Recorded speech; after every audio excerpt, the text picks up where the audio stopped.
Հիմա մենք կատարում ենք աղադրումը, մենք ունենք խոշոր աղ, որը որ շատ կարևոր է մեր process-ի համար։ Մենք լցնում ենք տակը մի քիչ, անպայման այսպես,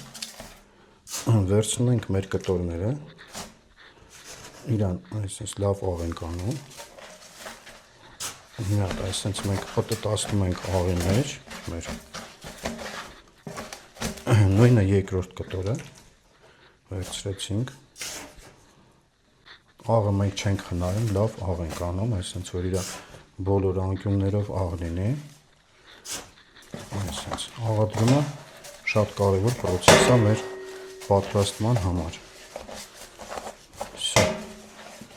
այսպես,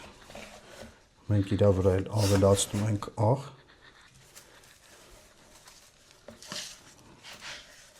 այսպես, շատ լավ, մի հատ է կարանք լցնենք, միսը մենք պահում ենք սառնարանում, սառնարանի ջերմաստիճանը պետք է լինի 10 աստիճան, պլյուս 10, մենք մառազիլկեն հանկարծ չդնենք միսը, որովհետև ինքը չի աշխատի, 7 օրից մենք արդեն կհանդիպենք։